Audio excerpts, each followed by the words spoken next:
domingo nós não vimos. O pastor nos ligou para estar aqui hoje, participarmos da ceia do Senhor.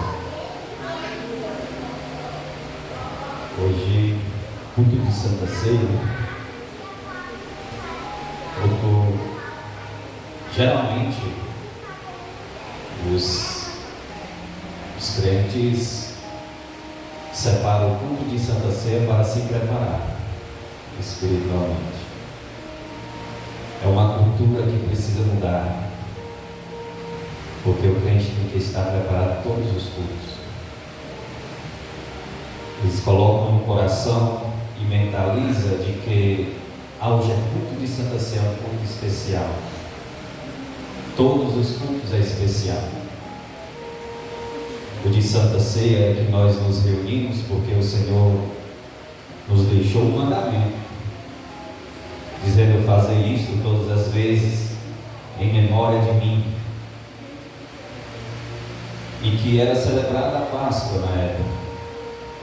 Mas o Senhor, no dia da Páscoa, estabeleceu a ceia do Senhor e substituiu algumas coisas que havia na Páscoa, na comemoração da Páscoa, em que o Senhor falou para Moisés, dizendo para comemorar a Páscoa todos os anos, para eles se lembrar do dia em que o Senhor libertou o povo do Egito. Esta libertação na época foi tremenda. Por isso o Senhor diz, olha, fazer isso para se lembrar, jamais esquecer do que aconteceu. Foram as 10 pragas, foi um evento extraordinário, até que o povo é liberto, depois de 400 anos, sofrendo nas mãos dos egípcios. Mas isto Deus havia falado lá atrás para Abraão. Abraão, peregrino em Canaã, o Senhor disse, te darei esta terra para ti e tua semente. Farei de ti uma grande nação. Mas antes disso, vocês serão escravizados por 400 anos. Daí Abraão teve os filhos, Jacó e Esaú. Abraão teve Isaac teve Jacó e Esaú. E Jacó com seus 12 filhos. Dos 12 filhos, um era José, em que os outros tiveram inveja. A Bíblia frisa mais nos 12 filhos, mas Jacó teve mais uma filha, fora os 12. Na verdade foram 13. Mas ele foca nos 12 porque dos 12 sairia as 12 tribos de Israel. E os irmãos de José, com ciúmes dele, venderam para o Egito. Daí começa a história no Egito, em que José, lá no Egito, Deus começa a abençoá-lo. A Bíblia diz que onde José pisava ou tocava, Deus abençoava. E José foi bater na casa de Potifar. Então as bênçãos de Deus caíram na casa de Potifar.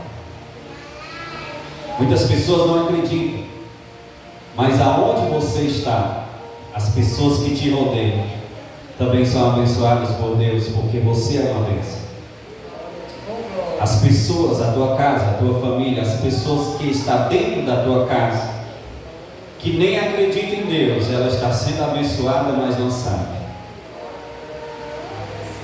O sobrinho de Abraão era abençoado porque estava com Abraão, até o momento em que eles decidiram se separar, porque estava tendo confusão entre os pastores de Abraão, que cuidavam dos rebanhos, e os pastores de Ló, que cuidavam dos rebanhos de Ló. Daí Abraão se junta com Ló e diz, vamos nos separar para que não haja mais contenda. E eles decidem separar, e Abraão olha e diz, escolhe o lugar que tu queres ir. E ele olhou, viu uma campina bonita, uma plantação verde, e ele disse: eu vou para lá. E Abraão foi para o outro lado, que era seco. Aos olhos humanos não tinha prosperidade para onde Abraão foi. Aos olhos de Ló, para ele seria melhor onde era tudo verde e bonito. Mas aos olhos humanos é enganoso. É por isso que quando nós temos os nossos planos, nós devemos colocar nas mãos de Deus. Porque não importa onde você vá, mas quando você vai, o Senhor vai te fazer prosperar, seja lá onde for que você for. E Abraão foi para um lado e Ló para o outro. E quando Ló chega um momento da história em que Ló era em Sodoma e Gomorra, uma cidade em que era abominável aos olhos de Deus por causa dos seus pecados. E os pecados foram tremendo, tão grande, que o próprio Deus se sentiu mal e decidiu destruir Sodoma e Gomorra. Mas o Senhor fala para Abraão antes. E Abraão dizendo: Senhor, se tiver justo lá, tu vai destruir. O Senhor não. O Senhor manda o anjo tirar Ló de lá, por causa do amor que ele tinha por Abraão. As bênçãos de Abraão ainda recaíam sobre Ló, mesmo separados. Porque Abraão, mesmo separado, ele intercedeu pela vida de Ló. Existem pessoas em que se afastam da nossa vida e que nós continuamos intercedendo por elas. Senhor, visita, não sei nem por onde ela anda, mas vai lá onde ela está. Vai lá onde ela está nesse momento. Tu sabe o que ela está passando, e aí Deus vai lá de encontro àquela pessoa e começa a dar livramento. E Ló estava prestes a morrer no juízo que o Senhor decretou lá em Sodoma e Gomorra. Mas Abraão intercedeu por Ló, dizendo: Senhor, tem justo lá. O Senhor enviou o anjo e disse para Ló e sua família: sai daqui, porque o Senhor vai destruir esta cidade. Não olhes para trás. Nós temos que aprender que o que o Senhor nos disse para deixar para trás, nós não devemos olhar para elas com desejo ou de retornar, ou desejo de perda, de você estar perdendo alguma coisa que está deixando para trás. Quando o Senhor diz para não olhar para trás, o Senhor diz: olha, não pense no que passou, porque daqui para frente eu vou escrever uma história diferente. Daqui para frente eu vou fazer coisas melhores do que você está deixando para trás. Mas a mulher de Ló decidiu olhar para trás, e ela ficou para trás. Como o coração dela estava no que ficou para trás, ela também ficou. Os planos de Deus na nossa vida é sempre priorizando o nosso futuro. Qual o futuro do cristão? É subir para as mansões celestiais. É a maior promessa que o Senhor nos deixou. Não importa o processo que vamos passar, nós já sabemos que é um processo doloroso, porque o Senhor diz: olha, vocês vão ter aflições. Paulo diz: eu sofri prisões, açoites, me fiz de morto, eu tive que fugir, eu apanhei, sofri naufrágios. E todos que quiserem piamente servir ao Senhor também vão padecer as mesmas perseguições.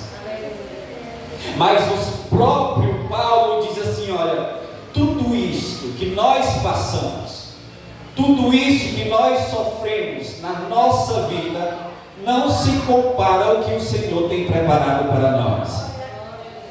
Não se compara. Não importa o que nós passamos no nosso dia a dia. Eu costumo dizer que existe cruz que nós carregamos, umas que é nossa, que nós temos que carregar e se acostumar com elas, até a vinda do Senhor. Existe cruz que nós escolhemos carregar, e existe cruz que o Senhor nos dá. Mas a pior é aquela que nós temos que se acostumar com ela, aquela que não vai nos deixar. Paulo passava por isso, portanto é que ele disse para o Senhor: Senhor, é como se fosse um espinho na carne, tira isso de mim. Por 3 vezes ele orou e o Senhor disse: eu não vou tirar, a minha graça te basta. Tu vai ter que se acostumar com ela, tu vai ter que carregar ela. Existe a cruz que nós escolhemos carregar. É como você decide sofrer por algo, pelas suas escolhas, e você vai ter que ir até o fim com isso, por causa da sua escolha. Existem escolhas que nós fazemos que muitas vezes não é da vontade de Deus, porque nós outrora fazíamos a nossa vontade e decidimos com a nossa vontade fazer escolhas erradas que não iria de encontro à vontade de Deus, porque a vontade de Deus ela é diferente da nossa. A palavra do Senhor diz que os seus pensamentos é diferente dos nossos, é maiores do que os nossos. Ele disse: assim como os céus são maiores que a terra, assim são os meus pensamentos maiores do que os vossos pensamentos. Totalmente diferente, nós somos limitados. Por isso, Paulo nos ensina várias vezes.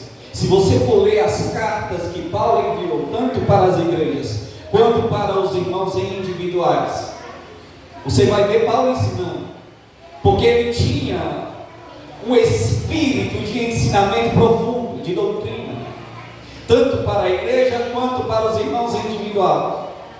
E se você for ler a carta que ele escreve aos Coríntios, é praticamente ensinando a igreja a ser crente, porque era uma igreja bagunçada.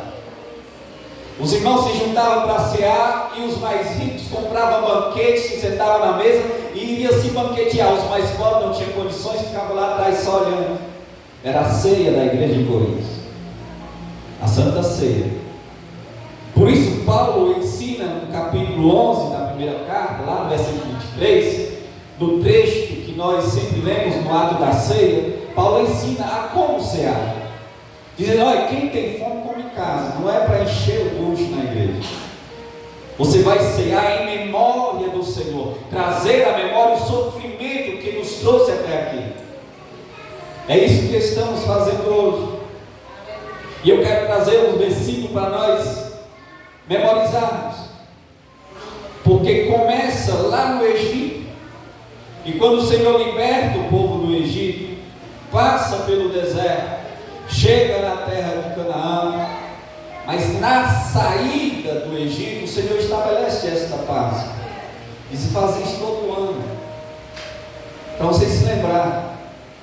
Vocês vão matar o cordeiro, vão comer toda a carne, vocês vão comer ervas amargas, para se lembrar de quão amargo foi viver no Egito, e vocês vão se lembrar todo ano. Aí chega Jesus, porque antes de Jesus veio João Batista. Por que João Batista? Se o Senhor mandou colocar o nome de João, é Batista porque era aquele que batizava. Se você pesquisar por que João Batista, era porque era aquele que batizava.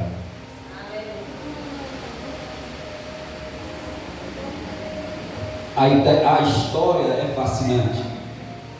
Se você for ler do início, o anjo aparecendo para Zacarias no templo, era dia dele fazer o sacrifício, e ele lá dentro morrendo de medo, porque os sumos sacerdotes, eles entraram no Santo dos Santos morrendo de medo da glória de Deus. Era o temor de entrar na glória de Deus.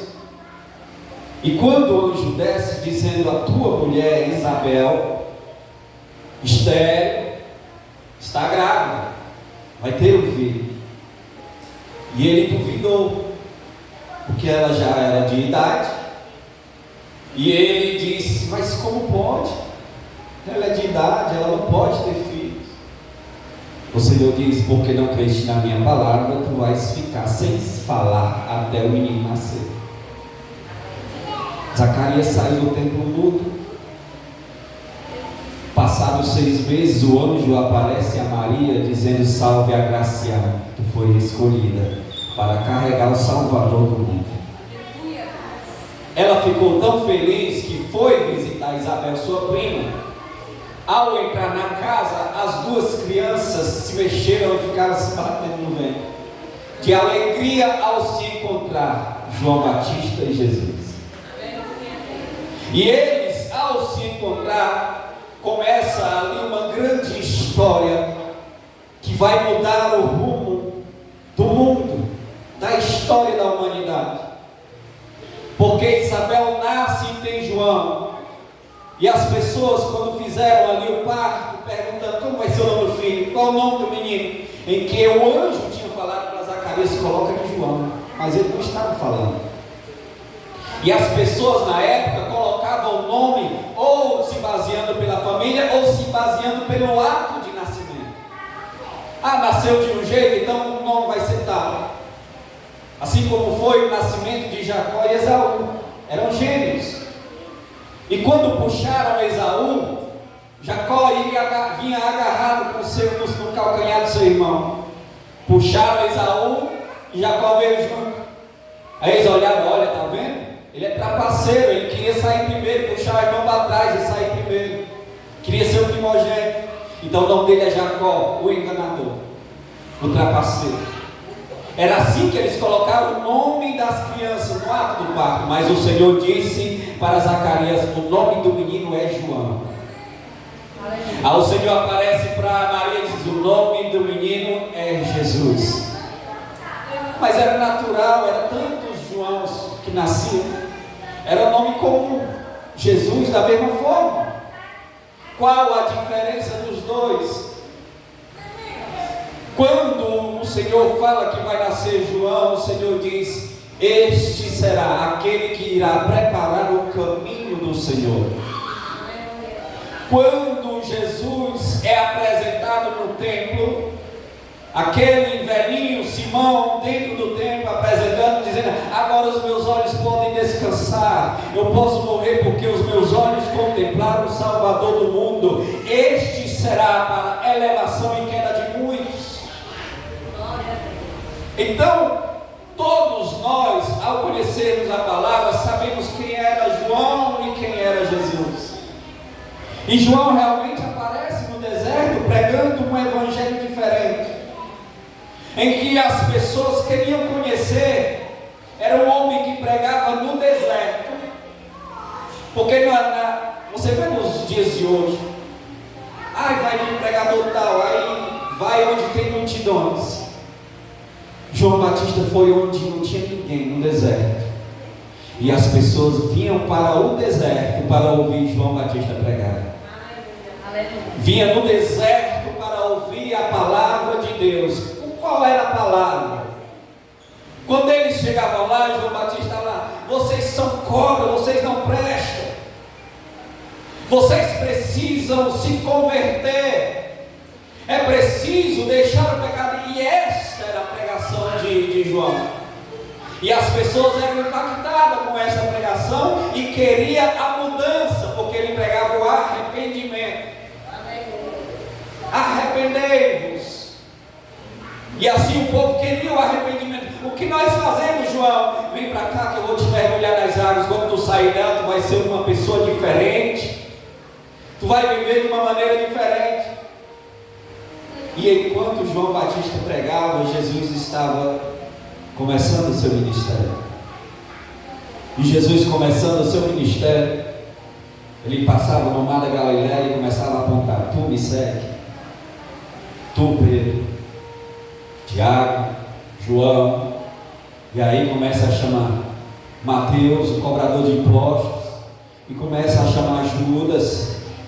Por que Deus não escolheu aqueles justos, os mais perfeitos? Por que Jesus não faz essa escolha? Sabe o que Paulo escreve? Paulo diz assim: olha, porque Deus escolheu as coisas que não são, as coisas desprezíveis deste mundo para confundir as que são. Deus escolheu as coisas loucas. Deus escolhe aqueles que não são, aqueles que não têm a mínima capacidade. Aí o Senhor vai, capacita e mostra como Ele age na vida do ser humano. Deus escolhe os 12, Jesus escolhe os 12 e começa o seu ministério. Com o seu ministério, Jesus faz grandes maravilhas durante 3 anos. Começa a pregar com 30 anos e com 33 chega o momento de cumprimento de toda a Escritura. O cumprimento da Escritura é que Ele devia morrer para que nós tivéssemos vida. Mas antes da morte, alguns dias, Jesus chama os seus discípulos, que está no capítulo 22 de Lucas.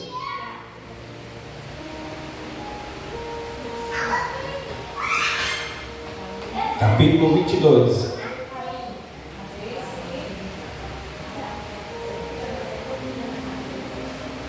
Versículo 11.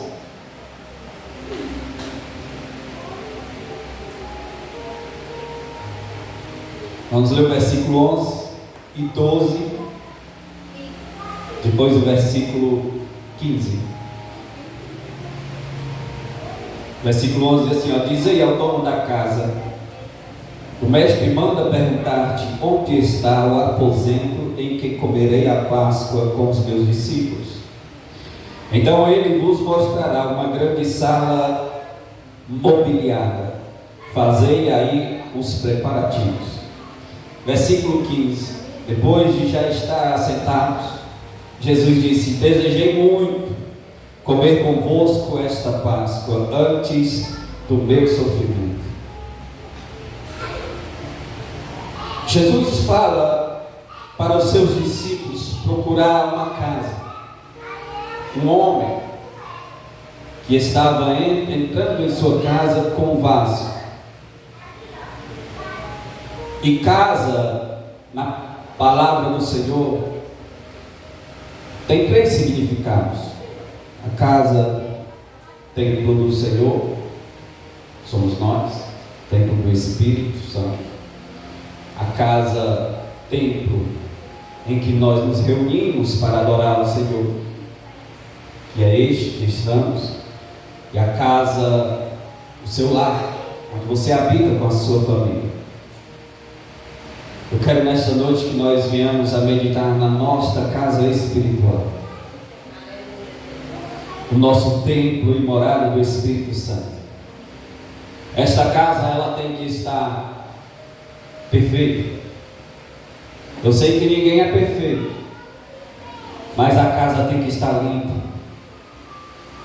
Esta casa, quando o Senhor fala para os seus discípulos procurar uma casa, quando vocês chegar lá, vocês vão encontrar ela mobiliada. E vocês vão encontrar ela bem arrumadinha, mobiliada. Ela vai estar pronta para nós cearmos. O que o Senhor fala para a igreja de Laodiceia? Muitos usam esse versículo para pregar lá fora, em cultos de missões, pregar comigo. Eu estou à porta e bato. Em Apocalipse, se não me engano, capítulo 3, versículo 20, o Senhor dizendo para a igreja de Laodiceia, para os crentes: eis que eu estou à porta e bato. Aí ele disse: se alguém ouvir a minha voz e abrir a porta, eu entrarei e farei morada, eu cearei com ele e ele comigo. Ele falando para os cristãos, dizendo: olha, vocês são cristãos, vocês se dizem cristãos, mas eu estou do lado de fora. Eu não tenho liberdade, mas eu estou sempre à porta batendo. Se vocês por acaso ouvirem a minha voz e abrir a porta, eu entrarei e cearei contigo e você comigo. Eu farei morada. Mas para ele entrar é preciso nós deixarmos a casa limpa. Ele não entra na casa se já estiver um morador. E se ele não é um morador, o outro morador não vem dos céus, não vem do Senhor. Outro dia estava no culto de jovens e trazendo isso para os jovens. A casa, ela sempre está ocupada. Ela sempre está ocupada. O Espírito Santo, quando a partir do momento em que o Senhor compra com o seu sangue, pela sua morte, nós somos comprados e lavados pelo sangue de Cristo. Nós nos entregamos, aceitando a Ele como seu único e suficiente Senhor e Salvador. Nós somos propriedade particular dele. Mas a partir do momento em que nós damos brecha e deixamos de agradar ao Senhor para agradar aos deuses do mundo, nós estamos deixando a casa aberta. Porque a partir do momento em que nós desagradamos ao Senhor com os nossos erros e pecados, nós estamos expulsando o Espírito Santo. Nós estamos tirando ele da casa que é dele, comprada por ele. Aí vem um outro Espírito. Aí que nós chegamos na história de Saul, rei de Israel. Porque ele foi ungido rei de Israel. Assim que ele foi ungido, o Espírito Santo se apoderou dele. Assim que ele desobedece, começa a errar e pecar contra o Senhor, aí o Espírito Santo sai e vem o espírito maligno e começa a atormentar a vida de Saul. Ou seja, quando o Espírito Santo sai, a casa não vai ficar vazia. O espírito imundo, ele vai entrar.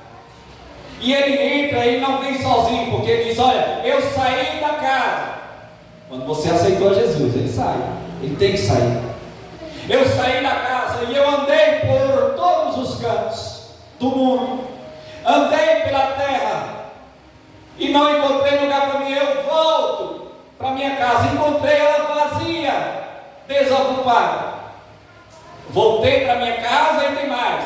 Voltei com mais 7, pior do que eu. É assim que Satanás faz. Nós somos morada com o Espírito Santo. A partir do momento em que nós tiramos ele com os nossos erros e pecados, Satanás ele vai voltar. Porque cada um de nós tinha um capetinho na nossa vida antes de aceitar Jesus. Pode ter certeza disso. A partir do momento que nós aceitamos a Jesus, nós nos tornamos nova criatura. E Paulo nos ensina dizendo: aquele que destruir o templo do Senhor, que sois vós, Deus o destruirá. Nós somos templo do Senhor e morada do Espírito Santo. Agora, nossa casa espiritual, na grande maioria das vezes, é preciso nós fazermos o que dizem na carta aos Coríntios, capítulo 11, lá no versículo 28. Examine-se o homem a si mesmo. O que é isso? É você olhar para dentro. Você olha para dentro da casa. Aí você vê uma rachadurazinha na parede e diz: eu preciso consertar aqui. Aí você começa a encontrar defeitos quando você olha para dentro de si.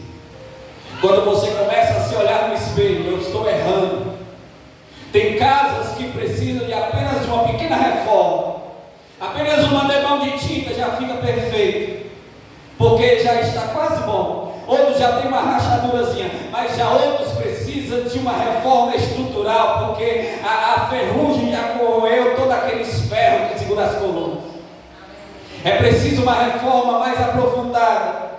É preciso descer mais na presença do Senhor, porque a nossa casa, todos nós precisamos sempre estar perfeita diante de Deus. Sempre nós precisamos estar olhando para dentro de nós e analisando. Porque toda casa, quando chega um tempo, ela precisa de uma reforma. Toda casa, seja um templo como esse, que tem só as 4 paredes estruturais, como a nossa casa em que nós moramos. Ela tem as paredes estruturais e tem as paredes que dividem os ambientes. As paredes estruturais, elas são mais importantes. Elas têm que estar perfeitas. elas têm que estar seguras. Nós temos que ter uma responsabilidade espiritual de nós mesmos com o Senhor.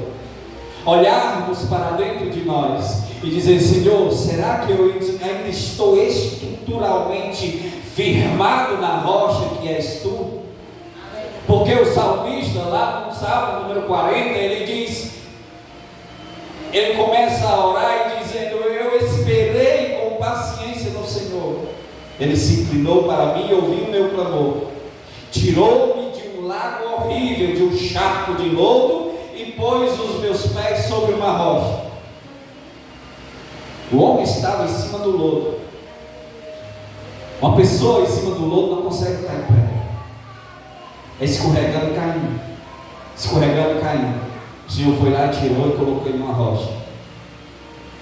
O Senhor mostra naquela parábola dos dois construtores. Um constrói a casa na areia, o outro constrói na rocha. O Senhor fez isso com o salmista, tirou ele do lodo e colocou ele na rocha, dizendo: é aqui, a tua casa tem que ficar aqui. A tua casa precisa ficar, tu só vai conseguir ficar em pé se ficar na rocha. A tua casa só fica de pé se ficar na rocha. A mesma tempestade que vem na tua vida vem naquele que está lá fora. A diferença é que tu estás na rocha. A diferença é que a tua casa vai ficar de pé, não importa a tempestade que bata nela. Não importa a tribulação que vem sobre a tua vida, tu vai ficar de pé. Tu vai sentir as dores dela, mas tu vai ficar de pé, porque o Senhor te sustenta na rocha. As dores vai vir como vem com o ímpio, mas a grande diferença é que nós vamos, no final da tempestade, estarmos de pé ainda, suportando tudo que veio contra a nossa vida. Por isso, irmãos, muitas vezes as tribulações que vêm na nossa vida, elas vêm para nos ensinar e dar experiência. Muita gente quer ter paciência, pede ao Senhor paciência, mas se for buscar na palavra do Senhor, vai ver que o que traz a paciência é a tribulação. O que vai te ensinar a ter a paciência é a tribulação. Quanto mais tribulação, mais paciente tu é. Por isso que alguns dizem assim: Senhor, dá a paciência de Jó. Você não queira passar pelo que Jó passou. O sofrimento que ele passou fez com que ele tivesse toda aquela paciência. Então a tribulação nos traz a paciência, a experiência. Nós temos que entender, com este templo que somos nós, morada do Espírito Santo, toda hora nós precisamos reformar ela, olhar para dentro de nós e dizer: Senhor, eu preciso do arquiteto. Todo projeto de construção precisa de um arquiteto. Ele vai dizer: é melhor construir aqui. E ao construir aqui, a profundidade do alicerce tem que ser tanto. E como o tamanho da casa é grande, quanto maior a altura da casa, mais profundo tem que ser o alicerce. Onde está o alicerce da nossa casa espiritual? Está rasinho ou está profundo? Porque quanto mais profundo, pode vir a maior tribulação que for contra a tua vida, vai bater na casa, vai ser igual uma vara de bambu, vai vir, vai encostar no chão e volta e fica de pé de novo. Quando passa a tempestade, o vento forte, ele vai tornar e ficar de pé de novo, porque não vai adiantar bater. Satanás até olha e diz: o crente teimoso, mas não é teimosia, é a profundidade do alicerce que está te sustentando de pé. Porque tu estás firmado na rocha que és Cristo. Se nós firmarmos a nossa vida nesta rocha, não adianta se levantar o que for contra a nossa vida. Aí quando a casa está bem arrumadinha, assim como os discípulos encontraram a casa daquele homem, quando ele entra, o Senhor diz: olha, vocês vão entrar no cômodo, e quando entrar lá, vocês vão ver uma grande mesa, tudo mobiliado, tudo perfeito. O Senhor quer encontrar a nossa casa assim. Quando Ele entrar na nossa casa, Ele quer encontrar tudo arrumadinho, para Ele sentar e fazer a ceia contigo. Para Ele sentar e dizer, quando Ele senta com os discípulos, dizer: eu desejei muito ceiar com vocês esta noite.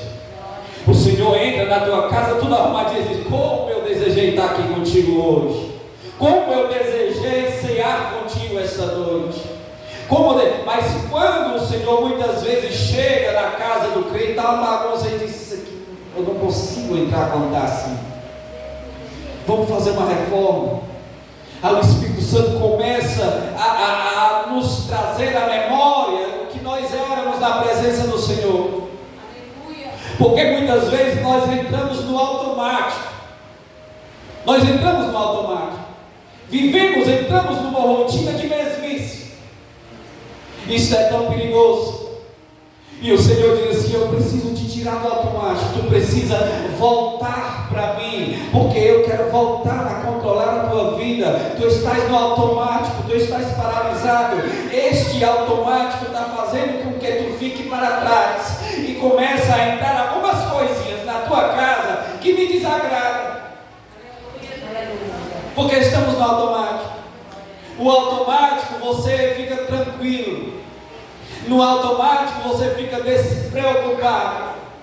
No automático você começa a ficar ocioso. Você começa a ter tempo que não tinha antes. Você começa a atrair pensamentos que não tinha antes, porque está no automático, está na mesmice.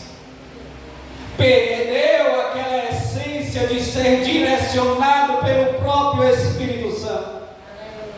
Quando nós saímos da direção dele, nós entramos no automático. Você às vezes não está nem no erro, nem no pecado, mas você está bitolado, você está engessado. É preciso nós voltarmos à essência e deixar o Espírito Santo nos guiar, e nós vivermos uma verdadeira experiência que o Senhor cobra a igreja de Efésios. O Senhor cobrando a igreja de Efésios: olha, Senhor, olha, vocês precisam voltar lá atrás. Aleluia, glória a Deus. Quando o Senhor nos alerta, dizendo: olha, você precisa voltar, é porque você está indo no caminho errado. Lá na frente vai dar erro, vai dar errado. Não adianta começarmos errado pensando que lá na frente vai dar certo. Não, é preciso voltar onde começou o erro.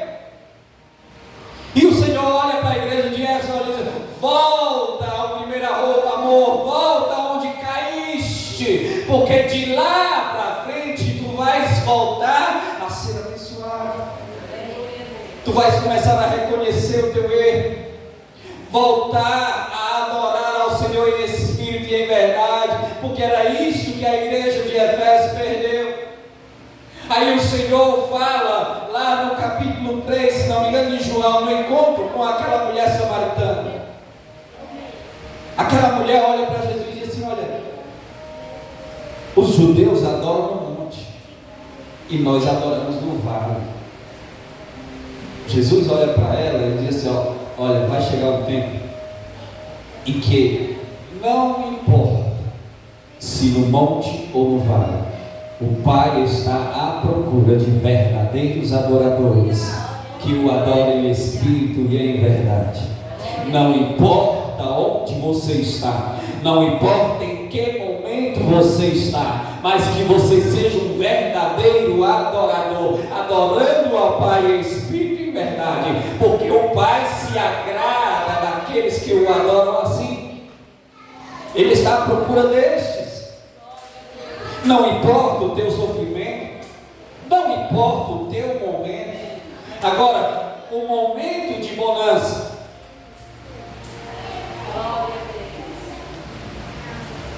o momento de tranquilidade, é o momento mais perigoso na vida do cristão.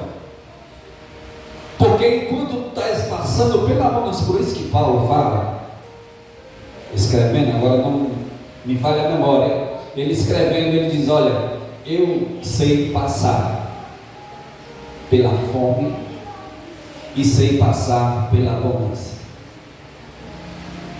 Porque passar pela fome, passar pela tribulação, passar pelos problemas, passar pelo vale, passar pelo deserto, aproxima o crente de Deus. Pode observar. Quando o crente está mais atribulado, mas ele desce aos pés do Senhor. Quando Elias viu que Elias era um homem tão forte espiritualmente, que ele fez um desafio a Acabe, dizendo: vamos fazer um desafio lá no monte de Deus, Monte Horebe, e vamos clamar ao Deus. Eu clamo ao Deus de Israel, e vocês clamam a Baal. Aquele que responder com fogo é o verdadeiro Deus. Nesse desafio, tentaram lá os profetas, 850 profetas de Baal, adorando, se martirizando, dizendo: a Baal manda fogo. E Baal não ouviu. Chega a vez de Elias, ele destrói todo o altar. Não adianta usar o mesmo altar que usado lá no monte. Esse altar tem que ser quebrado e ser feito de novo. Elias olhou para aquele altar: eu não vou clamar o meu Deus nesse altar. Eu vou destruir tudo e começar do zero. Muitas vezes a nossa casa já está tão desfiorada que é preciso nós olharmos para dentro e dizer: Senhor, eu preciso recomeçar, eu preciso resetar, eu preciso começar de novo. O altar não está nada bem, eu vou derrubar o altar e começar a construir de novo, pedra por pedra. E foi assim que Elias fez, destruiu todo aquele altar e começou com aquela paciência, botando uma pedra e colocou a pedra grande onde deita o cordeiro. Aí fez uma valazinha cheia de pedrinhas assim ao redor, fez uma vala, derramou água. Aí começou a derramar água, encheu aquela vala de água e disse: agora eu vou clamar para o meu Deus. Depois de refazer todo o altar, ele disse: Senhor, sei que tu tens me ouvido, mas é para que o teu povo creia que tu és Deus. Quando ele calou a boca, o Senhor manda fogo do céu. Com poucas palavras, não precisa estardalhaço, basta fazer uma oração com fé. Oração com fé é orar sabendo que o Senhor vai fazer o grande milagre. E quando o Senhor desce fogo, Elias olhou para todo Israel dizendo: agora vocês, porque o povo já estava adorando Baal, o povo de Israel, por causa de Jezabel e Acabe. E Elias disse: agora vocês estão vendo quem é verdadeiramente o Deus de Israel. Aí o povo se revolta contra Acabe e mata os 850 profetas de Baal. Elias estava junto, matando os profetas. Terminou, ele desce correndo, e quando no outro dia chega um mensageiro de Jezabel para ele, dizendo: assim como tu fizeste com os meus profetas, até amanhã eu vou fazer contigo. O homem ficou com tanto medo que correu, fugiu para o deserto. Existem desertos que nós escolhemos entrar nele. Existe deserto que nós escolhemos passar por ele. Existe deserto que é para a nossa edificação espiritual, mas existe deserto que nós escolhemos passar por ele. E este deserto de Elias foi ele que escolheu. Ele correu para o deserto e começou a se martirizar espiritualmente, começou a entrar em depressão, dizendo: Senhor, mataram os teus profetas, só eu escapei. Por agora eu não sou digno de estar vivo, agora tira a minha vida. E ele dizia: eu não quero ser morto pelas mãos de Jezabel, eu prefiro que tu me mate. O Senhor olha para ele e diz: quem disse que morreu todos? Eu ainda tenho 7.000 que não se ajoelharam e não se dobraram diante de Jezabel. Eu guardei ainda 7.000. E quem és tu, Elias? Sai daí. Elias sai do deserto. Mas ele sai do deserto, sobe o monte, entra na caverna e se esconde lá. Com medo também. Em depressão e pedindo a morte. Mas ele não sabe que o monte que ele subiu é chamado Monte de Deus. Aí ele entra numa caverna, no Monte de Deus, tentando se esconder. Aí quando der o Senhor lá dentro da caverna, ele se esconder, o Senhor fala: o que é que tu faz aqui, Elias? Que muitas vezes nós queremos se fechar no nosso localzinho, tentando se esconder, enquanto o Senhor está nos alertando, dizendo que tu faz aquilo. Tu não foi feito para estar paralisado, bitolado, no automático. Eu preciso fazer grandes coisas. Aí começa Elias a dizer: ah, Senhor, mataram. Essa ladainha agora não cola mais comigo. Antes eu preciso que tu vá lá em Eliseu. Tu vai ungir ele para ficar no teu lugar. Já tu não quer mais. Para ficar no teu lugar, vai ungir Jeú, o rei de Judá. E aí tu ainda tem coisas a fazer. Aí ele unge Eliseu. Ele chega para Eliseu dizendo: olha, o Senhor te chama para o ministério profético. Eliseu era lavrador e cuidava de um grande gado, uma fazenda enorme, tudo dele. E quando Elias chega, o chamado chega, ele diz: olha para os servos e diz: vamos matar o gado, fazer uma grande festa, porque isso aqui eu não quero mais. E começa a fazer a obra de Deus. Quando ele chega o momento de Elias ser levado, Elias pergunta a ele: o que tu queres? Tu tem um pedido para fazer. Aí Eliseu olha para eles: eu quero a porção dobrada do Espírito que há em ti. Eu quero a porção dobrada. Ele diz assim: ó, eu quero ser usado por Deus, mas eu não quero pouco não. Eu quero ser usado por Deus, é muito mesmo. É muito, é tão muito que eu quero o dobro do que tem em ti. Era inveja, era não. Ele só queria ser usado por Deus. Ele foi tão usado que, segundo a palavra do Senhor, Elias fez 7 grandes milagres e Eliseu 14. A porção dobrada que ele pediu, o Senhor derramou sobre a vida dele. É preciso nós termos ambição espiritual. É preciso nós termos ambição, não ter limite. Dizer: Senhor, se eu sou o templo, se eu sou morado, se o teu Espírito habita em mim, eu quero ser usado por ti. Eu não quero ser uma simples casa de morada, de passeio. Eu quero ser casa de morada, mas seja uma casa de constância. Uma casa que eu esteja em constância, evidência espiritual. Que o teu Espírito venha sempre agir e trabalhar na minha vida. Mas é preciso nós olharmos para dentro dela, sempre e de vez em quando, e dizer: Senhor, o altar está começando a cair umas pedrinhas, eu preciso recolocar, eu preciso reformar. Amém? Vamos nos colocar de pé em nome de Jesus.